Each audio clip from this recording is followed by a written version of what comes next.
চিৰাঙত এলানি কাৰ্যসূচীলৈ শিক্ষামন্ত্ৰী ডাক্তৰ ৰণোজ পেগুৰ ভ্ৰমণ বিটিচিত 1500 শিক্ষক নিযুক্তি দিয়া হ'ব আজি পুৱা ধেমাজিৰ পৰা ৰেলেৰে ভ্ৰমণ কৰা মন্ত্ৰী পেগুৱে বঙাইগাঁও শোধনাগাৰত উপস্থিত হোৱাৰ পাছত জিলাখনৰ বামুনগাঁও বৈৰাজঝৰাত এখন পকী দলং উদ্বোধন কৰি কাশীকুত্ৰত ট্ৰাইভেল জিৰণীচৰা নিৰ্মাণৰ আধাৰশিলা স্থাপন কৰে ইয়াৰ পাছতে আমগুৰিত আইআইটি মুকলি কৰাৰ লগতে আমলাইগুৰিত এখনি ইকো টুৰিজিম পাৰ্ক মুকলি কৰাৰ উপৰিও অতিথিশালা গৃহৰো শুভাৰম্ভ কৰিব বিয়লিভাগত জিলাখনৰ বেংতলগেটস্থিত চিৰাং জিলা ট্ৰাইবেল সংঘৰ নৱনিৰ্মিত কাৰ্যালয় গৃহৰ শুভ উদ্বোধন কৰাৰ লগতে জিলা আয়ুক্ত কাৰ্যালয়ৰ সভাকক্ষত শিক্ষা বিভাগৰ এখন পৰ্যালোচনা সভাত মন্ত্ৰী পেগুৱে অংশগ্ৰহণ কৰি আবেলি ভাগত নিউ বঙাইগাঁৱৰ পৰা ৰেলেৰে গুৱাহাটীলৈ যাত্ৰা কৰিব বিটিচিত 1500 শিক্ষক নিযুক্তি দিয়া হ'ব অহা 1-1.5 মাহৰ ভিতৰত বিটিচি নিযুক্তিৰ কাম অসম চৰকাৰৰ হাতত নাই বিটিচি প্ৰশাসনে কৰিব বুলি মন্তব্য কৰে অসমৰ শিক্ষামন্ত্ৰী ডক্টৰ ৰণোজ পেগুৱে চিৰাঙৰ পৰা Barnali Talukdar report JV news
Chirang এখন নতুন জিলা গুৰুত্বপূৰ্ণ জিলা আৰু খুব দ্ৰুতভাৱে বিকশিত এখন জিলা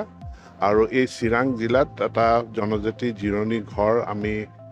আৰ্টিকল 275 ট্ৰাইবেল এফেয়াৰ্ছ ডিপাৰ্টমেণ্টৰ তাৰ অধীনত আমি 2 কোটি টকাৰ আবণ্টন দিছোঁ আজি আমি সাংসদ জয়ন্ত বসুমতাৰীক তেখেতৰ দিনতে এইটো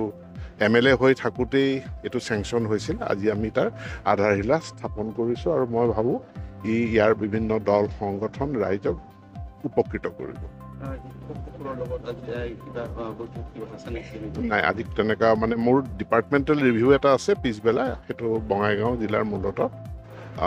বাকী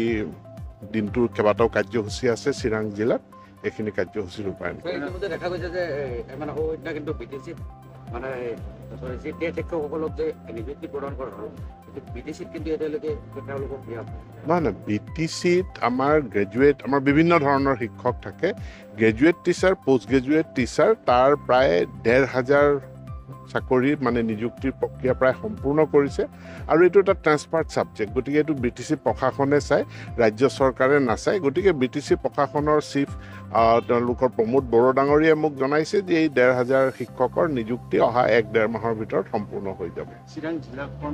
নতুন হৈছে জিলাখনত উঠাল কৰি আছে হয় এই ক্ষেত্ৰত দেখিবলৈ পোৱা গৈছে যে আমাৰ চিৰাঙত আছে নেকি নিশ্চিতভাৱে আমি এই কামবিলাক কৰি যাম কিন্তু এতিয়া যিখিনি আছে আমি সেইখিনিক আমি ষ্ট্ৰেংথেন কৰিব বিচাৰিছোঁ যিকেইখন মহাবিদ্যালয় আছে তাক আমি ষ্ট্ৰেংথেন কৰিব বিচাৰিছোঁ আৰু এতিয়া কাশীকত্ৰত যিখন উচ্চতৰ মাধ্যমিক বিদ্যালয় আছে তাত নেচিড স্কিমৰ অধীনত 8 কোটি টকা দিয়া হৈছে সম্পূৰ্ণ নতুন বিদ্যালয় নিৰ্মাণ কৰাৰ কাৰণে মই 11 বজাত এই নিৰ্মাণ কাৰ্যও পৰিদৰ্শন কৰিম